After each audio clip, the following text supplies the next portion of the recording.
सुखी परिवार का राज क्या है, जानिए इस कहानी में। ये कहानी दो परिवारों की है जो अलग अलग परिवार जिसमें सदस्य तो एक बराबर थे, लेकिन एक में हमेशा झगड़ा होता रहता था, वहीं दूसरे में लोग बेहद शांति और सुख से रहते थे। ये दोनों परिवार एक दूसरे के पड़ोसी भी थे।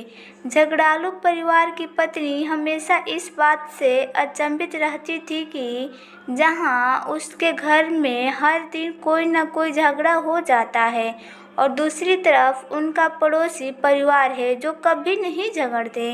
एक दिन उसने अपने पति को पड़ोसियों पर नज़र रखने के लिए कहा और ये पता करने के लिए कहा कि ज़रा देखो तो इनके इतने शांत और मिलजुल कर रहते क्या क्या राज है।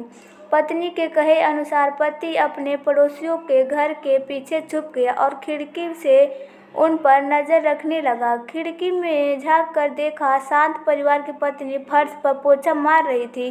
तब अचानक किचन में कोई आवाज़ सुनाई दी तो वो अपना काम छोड़कर किचन में चली गई।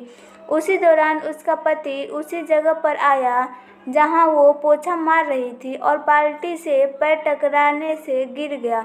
पत्नी को जब ये पता चला तो उसने तुरंत अपने पति से माफ़ी मांगी और कहा कि मुझे माफ़ कर दीजिए, मेरी गलती है जो मैंने तुरंत फर्श पर से बाल्टी नहीं हटाई।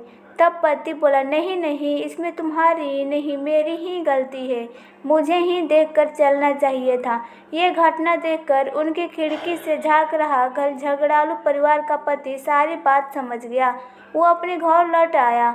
जब उसकी पत्नी ने पूछा कि तुम्हें पता चला क्या राज है, तब वो बोला, हाँ पता चला, हमारे और उनके परिवार में सिर्फ इतनी सी बात का फ़र्क है, जहां हम लोग हर छोटी मोटी गलती के लिए एक दूसरे को जिम्मेवार ठहराते हैं और झगड़ते हैं। उनके परिवार वाले हर गलती की जिम्मेवारी खुद लेते हैं और माफ़ी मांगने और उस गलती को सुधारने के लिए हमेशा तैयार रहते हैं। परिवार हो या कोई भी रिश्ता तभी अच्छे से चलता है जब अभिमान को दूर रखा जाए। हमेशा मैं ही सही हूँ और मैं कोई गलती कर ही नहीं सकता, ये एटीट्यूड के साथ कोई भी परिवार या रिश्ता ज़्यादा नहीं चल सकता।